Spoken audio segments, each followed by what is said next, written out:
Tuhan sayang umatnya. Zakaria 10 ayat 6a kita akan baca dan renungkan bersama. Demikian firman Tuhan. Aku akan membuat kuat kaum Yehuda dan aku menyelamatkan keturunan Yusuf. Aku akan membawa mereka kembali sebab aku menyayangi mereka.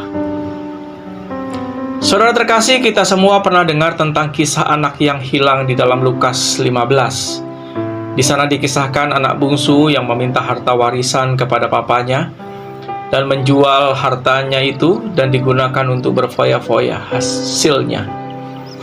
Ketika semuanya habis, dia menjual yang tersisa termasuk baju ganti miliknya dan tidak ada satu temannya yang mau menolong dia. Ia berusaha mencari pekerjaan untuk bisa makan, tetapi akhirnya harus makan makanan babi yang dia temui di tengah usaha ia mencari pekerjaan. Bersyukur, ia akhirnya mengambil keputusan untuk kembali pulang ke rumah papanya. Di rumah papanya, ia disambut oleh papanya yang menantinya di depan rumah mereka.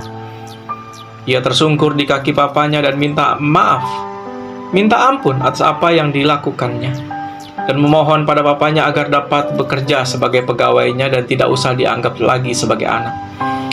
Tetapi yang mengejutkan adalah keputusan papanya yang justru memerintahkan karyawannya untuk memberikan kepada si bungsu sebuah jubah yang indah, cincin yang indah, sebagai bukti bahwa anaknya tetap adalah anak yang dikasihinya dan selalu diharapkan kembali pulang ke rumah. Kasih papanya tidak berubah, sekalipun anaknya itu tidak setia.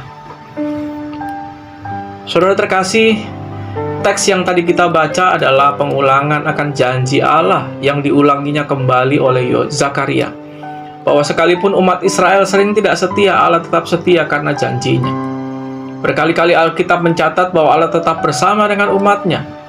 Misalnya kita bisa lihat dalam Maleakhi 3 ayat 17, di mana Tuhan semesta alam berkata bahwa umat Israel adalah milik kesayangannya.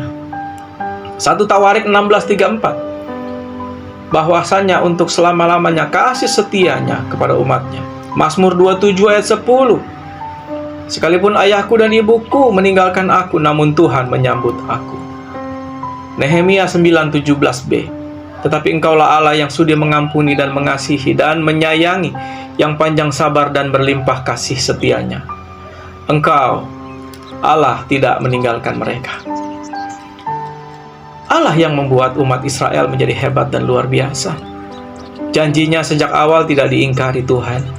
Tuhan benar-benar setia pada janjinya bahwa Ia akan ada dan bersama dengan umat yang dipilihnya sejak awal, dan Ia akan memulihkan umatnya.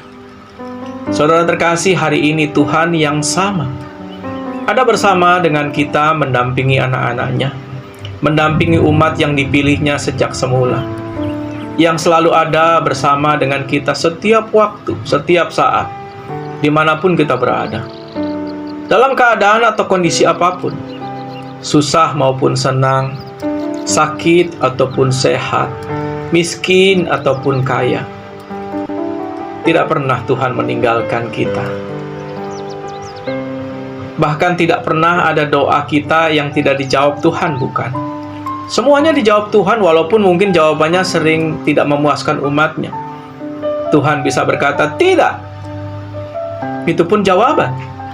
Tetapi Tuhan tahu yang diperlukan dan yang terbaik yang dibutuhkan oleh umatnya, yang dibutuhkan oleh anak-anaknya. Karena Tuhan sayang kepada saudara dan saya.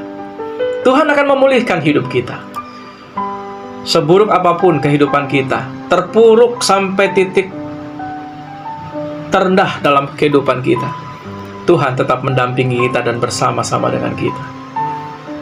Kiranya Tuhan memberkati renungan singkat kita hari ini. Haleluya. Amin.